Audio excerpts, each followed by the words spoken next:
this gunman. We don't know if he's on foot or if he actually took off in a car in that second parking lot where the victim was seen. But now you're starting to see some of this SWAT team live video coming in right now from Blacksburg. You see the assault weapons, the bulletproof vests here. And, you know, this is before anyone has been captured or found dead in terms of a suspect, but it does bring you back to 4 years ago and some of the memories that will forever be in the minds of those in that large community there in Blacksburg. You know, we're talking about two sites that are active, really. That first parking lot and a road where this routine traffic stop occurred shortly after noon, and a second site a short time away.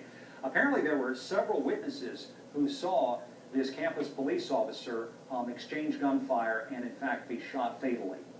And that police officer is one of, we're told now, 2 victims. There was another victim reportedly found in the Cage parking lot.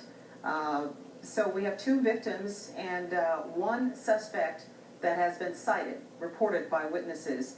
The police are targeting their area, their search around the Cage parking lot. At least that's according to reporters who've been on the scene there from WSLS TV in Roanoke.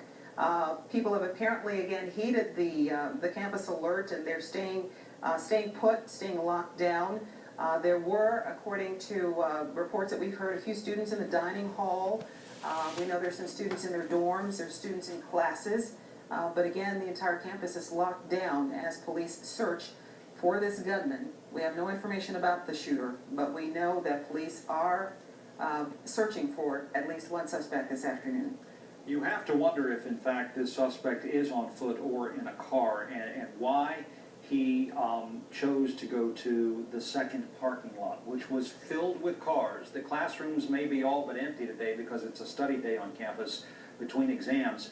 But if he was trying to get into another vehicle because he abandoned his first car that was pulled over in that routine traffic stop, and perhaps was trying to get access to another car to flee. We know that he left the first scene on foot. We don't know how he left, or haven't heard yet how he left or fled that second parking lot.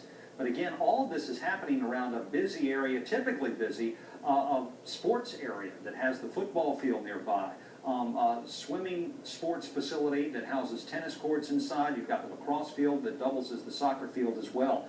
So this is all a very active area on a typical day and on weekends when they've got home football games. This is the latest wire, and a lot of it is repetition, but we've just been handed this. A gunman killed a police officer and another person after a traffic stop on the campus of Virginia Tech this afternoon. It was the first shooting on campus since 33 people were killed back in 2007. That was the deadliest mass shooting in modern American history. The school said a police officer pulled someone over for a traffic stop and was shot and killed. The shooter ran toward a nearby parking lot again, where a second person was found dead. It was not immediately clear if that person, we do know now, was in fact shot to death. We earlier talked to a student who was in the dorm, but we have a report here from, I believe this is Associated Press, from students who have been quoted, who apparently have been on campus and have seen or witnessed something. One of the statements reads, it's crazy that someone would go and do something like that with all of the stuff that happened in 2007. That's according to Corey Smith, a 19-year-old sophomore from Mechanicsville, Virginia, who was apparently heading to a dining hall near the site of one of the shootings. He further told the Associated Press that he stayed inside after seeing the alerts from the school, and he says, quote, it's just weird to think about why someone would do something like this when the schools had so many problems. Another student, Harry White, who's 20 years old, a junior physics major, is quoted as saying he was in line for a sandwich at a restaurant in a campus building when he got the text message alert.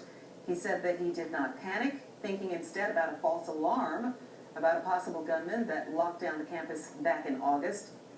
White used an indoor walkway, he says, to go to a computer lab in an adjacent building where he checked news reports. And Yeah, Pat, you mentioned that one back in August. That was a report of a possible gunman at Virginia Tech on August 4th. And it set off the longest, most extensive lockdown and search on campus since the 2007 rampage. Led the university to overhaul its emergency procedures. No gunman was found then, and the school gave the all clear about 5 hours after sirens began wailing. Again, that was back on August 4th, and students and staff started receiving warnings by phone, email, and text message to lock themselves indoors, much like they're doing right now.